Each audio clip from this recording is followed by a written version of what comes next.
Are you looking to absolutely smash some bosses before the end of the season? Maybe push a couple tiers to the pit? Well, I have the build for you. The Bash Bleed Barbarian. Requires some uber uniques, but it is a ton of fun to play. Hits real hard. I have an uber Lilith fight. We'll break down the whole entire fight for you on this build, as well as a Tormented Duriel run. Check these out. When we start this fight, we're going to run in, we're going to pop Rallying Cry. This is going to grant us Unstoppable and allow us to not be knocked back when she lands. That'll let us keep the intercom buff from standing still. We're going to make sure that we get 4 critical strike hits with Bash. This will give us a guaranteed overpower with Hammer of the Ancients. I'm going to pop Warcry, and then we're going to do Steel Grasp to make her vulnerable, so that we can do as much damage as we possibly can, and get her out of that first phase without her flying into the air.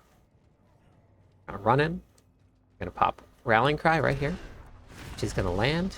We're going to get our buff up. We're going to pop everything that we can. She should die right here. And all you do is stand here and wait, let your cooldowns reset.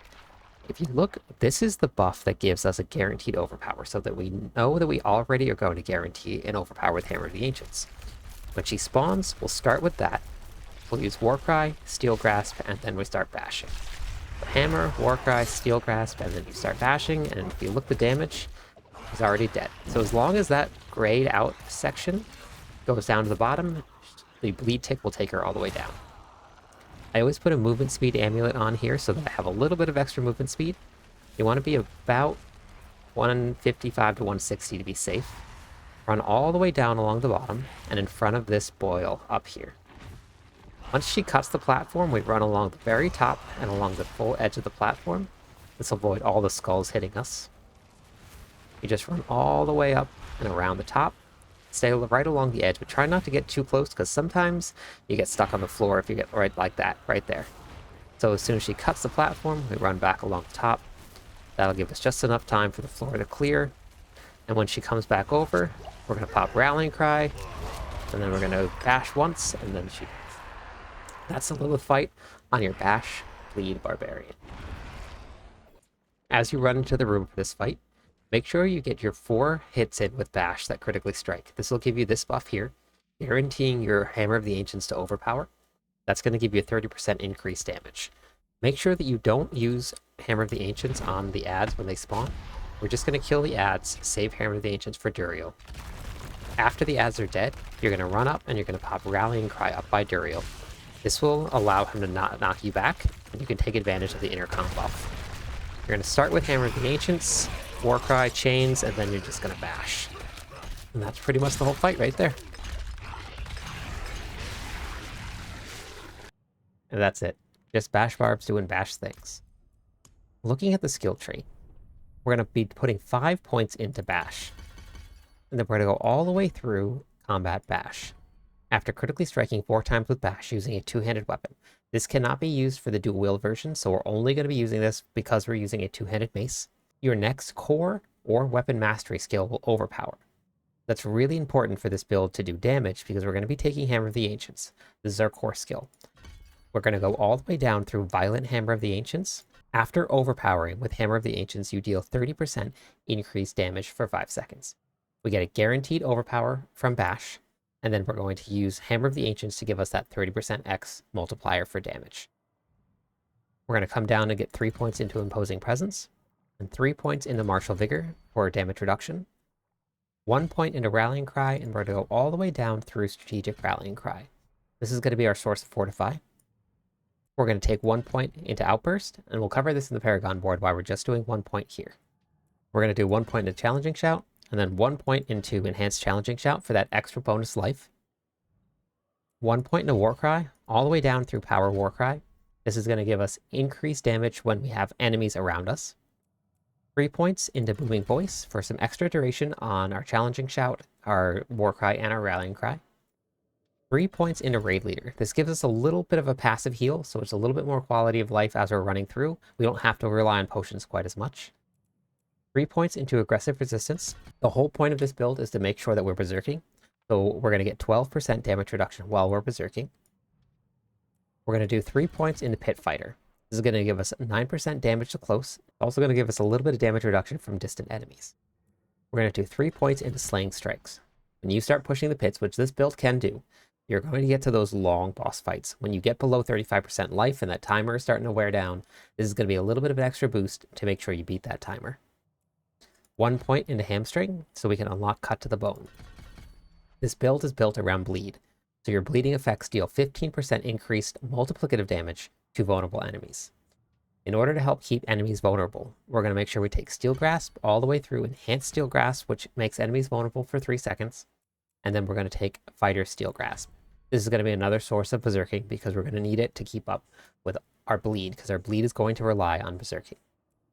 We're going to do 1 point into Thick Skin, and then we're going to do 3 points into Counteroffensive. This is going to give us a 12% increased damage whenever our Fortify is over 50% of our max life. We're going to do 3 points into Heavy-Handed. This build relies on critical strike damage. If you don't run critical strike damage, this build will not do a lot of damage. Heavy-Handed gives us an increase to our critical strike damage, and you'll see it on the stat line as soon as you enter a dungeon. Wallop is going to give us 15% increase with bludgeoning weapons to vulnerable or stunned enemies. And then finally, we're going to be taking Gushing Wounds. This key passive is going to be what is going to make this build. When causing an enemy to bleed, you have a chance equal to your critical strike chance to increase the bleed amount by 140% of your critical strike damage bonus. What does that mean? If you come over to the stat line and you look at your critical strike chance, I have a 76% chance to make Gushing Wounds proc. Then Gushing Wounds is going to take my critical strike damage, multiply that by 140%, and then that gets applied to our bleed. That is why making sure that you have enough critical strike chance is incredibly important to this build. If you do not have any critical strike chance, and by any, I mean 60, 65%, if you're that low, this build will not feel great. All of the bleeds that are running Berserk Gripping, which this one will be, and we'll talk about that when we get into the aspects, is going to feel very, very weak if you don't get your critical strike chance up to about 75%. How do you do that? There's a lot of different ways. And when I first started this build, and I did this with the Whirlwind, I took any piece of gear that had critical strike chance greater affix. It didn't matter if the rest of the affixes affected the build or not. Anything with critical strike chance greater affix, I put it on. I made sure I put at least 1 or 2 masterworking crits into those. So you can get critical strike chance on your ring. So I have a greater affix here. You can get it on your amulet, a greater affix here. And then you can get it on the Pain Gorgers too. All that is going to matter in the very beginning of this build is to make sure that you get critical strike chance up. If you're running into issues where you're at 65%, you can put emeralds into your gear, and that will give you an additional 10%. But you have to make sure that you can stay alive and that your build feels good. Let's take a look at the Paragon board. In your starter board, we're going to be running Exploit. This is going to give us a little bit of extra vulnerable damage because that's going to be a multiplier to our bleed. It also is going to allow us to make enemies vulnerable every time that we attack them. This can only occur once every 20 seconds, but the more that we have enemies vulnerable, the more damage we're going to do. In the next board, we're going to be running Flawless Technique. For the glyph, we're going to be running Disemboweled. Killing a bleeding enemy has a 10% chance to reduce your non-ultimate active cooldown. So anything that is not an ultimate can be reduced by killing a bleeding enemy. So while you're running through some of the pits and killing trash, you're really going to notice this quite a bit. Moving up into the Blood Rage node. You get 10% of your damage while berserking bonus is converted into a multiplicative number. So if we look at our damage while berserking bonus, 293, I get 10% of that as multiplicative. So you want to get as close to 300 as you possibly can. If you end up just over, or if you end up at 375 or 380, whatever it is okay. You don't have to be exactly at 300. You still gain damage from having damage while berserking. It's just an additive number, not a multiplicative number. So it's not quite as heavily weighted to your damage line if you go over 300. But if that's where your gear ends up, it is completely okay. Inside of that board, we're going to be running Ire. This is going to give us a little bit more damage while berserking. It is also going to give us 10% reduced damage from elites while berserking. If you look at the other half of the Blood Rage node, killing an enemy has a 10% chance to grant berserking. So while we're berserking, we're going to be gaining that 10% damage reduction from this here. And berserking is going to be incredibly important when we get to the aspects later on. Going up into the Carnage board, while berserking, critical strikes increase your attack speed by 2%. up to 16% for 6 seconds. So we're going to be needing that attack speed because using a two-handed weapon can be kind of slow. So the more attack speed we add to it, the more bleed we stack, the more damage we do. Inside of that board, we're going to be running Martial. After casting a shout skill, your active cooldowns of every non-shout skill is reduced by 2 seconds. This is going to be pivotal when we're trying to cool down our Steel Grasp, because Steel Grasp is going to be our source of Berserking and our source of Vulnerable. So every time we shout, it's going to reduce the cooldown by 2 seconds of Steel Grasp. So it's going to be a very, very important node. It's also going to give us just that extra magic bonus for a little bit of extra damage reduction and a little bit of extra damage while berserking. Coming down, we're going to be going into the Decimator board. Each time you make an enemy vulnerable, your damage is increased by 10% for 5 seconds. Overpowering a vulnerable enemy grants an additional 10%. Remember, Hammer of the Ancients is going to be guaranteed to overpower. So we're always going to be overpowering. This will always give us that 20% multiplicative number instead of the 10%. Inside of this board, we're going to be running Might. It's going to give us 8x increased damage while using a two-handed weapon. And this one, we're going to be running a two-handed weapon because we're going to be running a mace. Moving over into the Warbringer node, inside of that, we're going to be running Crusher. This is going to give us a little bit of extra damage while using maces. It's also going to give us a 20% increased multiplicative damage when we overpower. Bash can overpower, Hammer of the Ancients can overpower, and Gushing Wounds is also going to overpower as well. Moving up, we're going to be going into the Bonebreaker board. Inside that board, we're going to be running Wrath. This is going to give us increased critical strike damage, which we need. And finally, we're going to be running the Hemorrhage Legendary node. Your bleeding damage is increased by 15% of your vulnerable damage bonus. This is exactly like the Blood Rage node, except this one is uncapped. So my vulnerable damage is a little bit low. So as you build your character and you put vulnerable damage in the places that I'm missing it, this will go up and your bleed damage will go way up. We're going to go take a look at the aspects, affixes, and all of the tempers that you're going to need to make this build run. All right, we're going to go over the gear. But before we do that, there's a couple things I want to cover. This build does require a lot of Uber Uniques, and there really aren't very many substitutes at all for those. So if you don't have them, this build is going to be something you can work towards. This build also relies very heavily on critical strike damage tempers. The only way that you can get those is by creating a rogue, taking that rogue up to 60, level 65, somewhere around there seems to be the magic number for getting the temper, and then you have to use the rogue to temper the gear. Once you temper it, you put it back into your stash, and then you can put it onto your Barbarian. But that is the only way that you're going to be able to get the critical strike damage tempers on your gear. So if that is something that you don't want to do, then a bleed build is not going to be the right one for you. There are other builds out there that are a lot of fun to play. Starting with the helmet, we're going to be running the Harlequin's Crest. This is going to give us 4 ranks to bash, some damage reduction, and cooldown reduction. For the chest piece, we're going to be running Tyrael's Might. This is actually going to be a really big source of damage by generating bleed all over the place and adding to the bleed that we already have. It's a great source of damage reduction and resistances as well. For the gloves, we're going to be running Pain Gorgers. Great attack speed, critical strike. The damage is not very necessary. If you can find a greater affix on the critical strike chance, that's first. Then the attack speed is second. The other two don't really matter too much. The percentage is going to be very important because that is a very big chunk of damage to bash. Now, when we get into the gameplay loop, I'll show you exactly what Pain Gorgers look like, why we use it, and what the buffs are that you're going to need to look for. For the pants, we're going to be running Might. This is going to give us 20% additional damage reduction for 7 seconds whenever we use bash. You can use bash in the air. You don't even need to hit something, and you get that 20% damage reduction. For the affixes, we're going to be running Strength, Resistance to All, and then ranks to bash. The more ranks that you can get to bash, the better. The tempers on these pants are actually bricked. This is not the tempers that I wanted at all. I wanted to be running Imposing Presence and Barrier Generation. Now follow along with the planner because I'm going to have exactly what I want to be running and not what I have on the screen. The screen, this is a character that I just threw together to try and get this build up and running and see, but right now my gear isn't there yet, so follow the planner. That will be your best gear. For the boots, we're going to be running Relentless Berserker. Damaging an enemy with a core skill has a 30% chance to extend the duration of berserking by 2 seconds. Double that if it's a critical strike chance. We're going to be running Hammer of the Ancients, so that's going to be your core skill. If for some reason this does not seem to be proccing enough, you can always run something like Ghostwalkers, or if you need to, you can run something like concussive strikes for a little bit of extra damage while you're running through those dungeons. For the affixes, we're going to be running movement speed, armor, and resistance to all elements. If you look, my resistances are capped. Materials might gives me the extra resistances to go over 70%. 70 is what you're going to be shooting for, and then anything over that is just extra DR. If you don't quite make it to 81, that's okay. If you're over 70, you're golden. For the tempers, we're going to be running barrier generation and movement speed. For the mace, we're going to be running berserk ripping. This is where all of your damage is going to be coming from.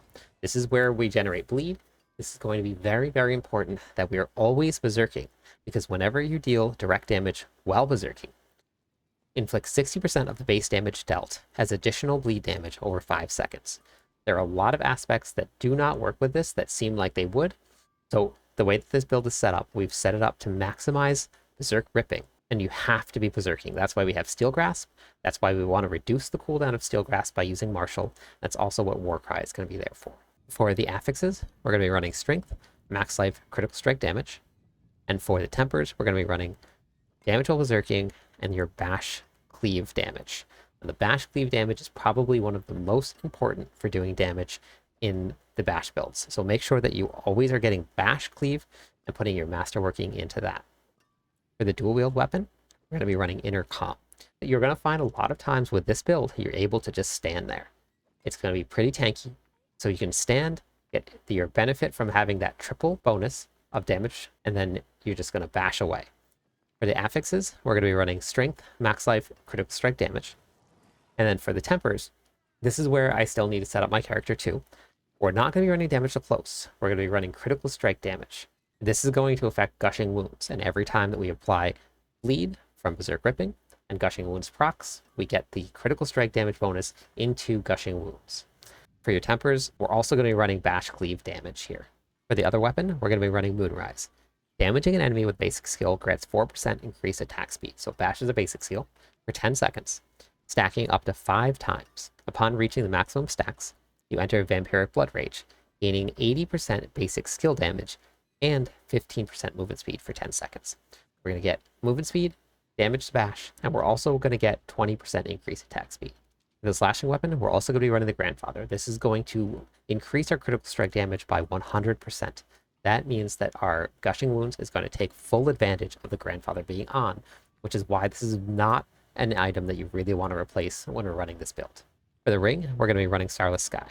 Spending your primary resources reduces the resource cost of your skills and increases your damage by 10% for 3 seconds up to 50%. So this is really, really big multiplier for your damage. This one, out of all of the Uber Uniques, if you do not have this one out of the 3, this one can be replaced if you need to, but you're going to miss out on quite a bit of damage. For the other ring, we're going to be running Adaptability. Now, Adaptability does not apply to Berserk Ripping, but it does make your Bash do more damage. So it's definitely a good thing to run because you're still going to rely on Bash to do a lot of the damage for you. So running Adaptability on the ring is a great option for this build. The part that we're going to focus on the most is when cast at or above 50% maximum resource, basic skills deal 80% increased damage. Because we're not going to really be spending much at all, we're going to always be over that 50%. We're always going to have that increased damage. For the affixes, here is where I would actually like to be running vulnerable damage, attack speed, critical strike damage. For the tempers, we're going to run Warcry cooldown and then your critical strike damage bonus. That is where you need to be running that rogue crit temper in order to get there. For the amulet, we're going to be running Hectic. I put this on the amulet because I wanted to make sure that we had Relentless Berserker on to help keep berserking up, and then we're going to get 3 seconds of cooldowns after using 5 basic skills. I noticed a pretty big difference on the boss fights. I was able to get my shouts up faster, and this let me keep my Steel Grasp up more, so more vulnerable damage and more berserking. For the affixes, we're going to be running attack speed, critical strike chance, ranks to heavy-handed. Heavy-handed is a tough one to get, but that is going to be a huge source. And if you can put points into heavy-handed from the masterworking, it's going to just increase your damage exponentially. For the tempers, we're going to be running damage while berserking and imposing presence. Let's take a look at your weapon expertise. For the expertise, we're going to be running two-handed axe. The way that your expertise works, you do not have to be running the weapon in order to get the bonus. This allows us to use a two-handed mace, but still gain the benefits of the 10% increased damage to vulnerable enemies by using the technique in the weapon expertise. So this is going to be a great source of additional damage here. For your weapon assignments, bash is going to be set to your two-handed mace. This has to be using a bludgeoning weapon. So if you're running a dual wield version, you have to have a one-handed mace. For the two-handed version, you have to have it set to your two-handed mace. For Hammer of the Ancients also has to be a two-handed mace, so we're not going to have anything other than two-handed mace selected. For the gems, in my gear, I'm running strength gems. You get 10% of whatever your strength bonus is as additional skill damage. I ended up running strength for this. If you're running short on your critical strike chance, you can put emeralds in here. That will give you additional crit strike chance. It's about 2% per emerald. If you find yourself dying, you can put rubies in here for the extra life too. It's going to be however you feel your character's strength is. Make sure you go based on whatever your character actually does. In the weapons, I'm running emeralds for critical strike damage. If you want to up your vulnerable damage bonus, which I might end up doing with this, you can put sapphires in here. That will give you additional vulnerable damage. For the jewelry, we're running diamonds. I have one skull in here because I was just short, but I'm already at my cap. So you're going to see whatever your character is at.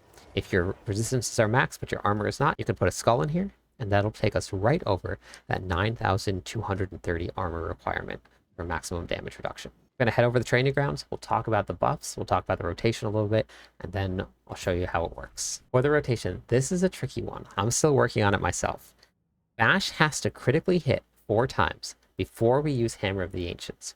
Once it's critically hit 4 times, this will give us the ability to use Hammer and get a guaranteed overpower. So the buff is going to look like this. So we have 2 right here. Because I hit 2 different targets and I crit on 2 different targets, I now have 2 stacks. If we do it again, I'm at 4.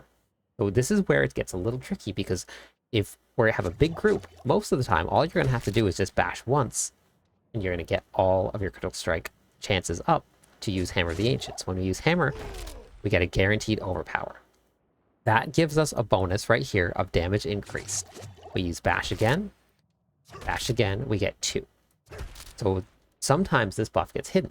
So we have to be on point with watching and counting your crits so that we get that guaranteed hammer to overpower. Other things to look out for when we're watching our Pain Gorgers. Damaging an enemy with a non-basic skill marks the enemy for 3 seconds. That's how we get our increased bonus damage. Now, what the mark looks like is when we use Steel Grasp, these circles above their heads, that means that they're all marked and they're all going to take the same amount of damage as the one target that you're hitting. So if we use Steel Grasp and we bash, all of these are taking the exact same amount of damage. So we want to make sure that when we Steel Grasp, we start bashing, all of the damage is going off and all of these are getting bleed damage done to them. Same thing works for Hammer of the Ancients. If we were to hammer, we get a mark above it. So this is a great way to make sure that we're doing extra damage using Pain Gorgers. This is our intercom buff. This is our Moonrise buff. So, and when this hits 5, we're going to be getting all of the buff from Moonrise. And then that's going to give us our increased attack speed, our increased movement speed, and also our increased basic skill damage. So while you're going through this, you're going to be bashing. When you see the buff come up, you're going to use Hammer of the Ancients, Steel Grasp, buff comes up again, Hammer of the Ancients, Steel Grasp, buff, Hammer. So that's going to be your rotation. And the better you get that rotation down to a T, the higher your bleed is going to stack. So it is a tricky one to get down. Blizzard does not do a great job of showing all of the buffs. So sometimes you're going to have to go based on feel, and you may miss it, but that is okay. It's not going to make or break your rotation or your build. You just have to wait a couple more hits and then do it again. The more you practice, the better this is going to be. That's the rotation. That's how the build looks. Let me know what you think of the build in the comments. I'm live on YouTube and Twitch pretty much every night. I love theory crafting with the community. Stop by. Tell me what you think. Tell me the changes you made. Catch you on the clip side.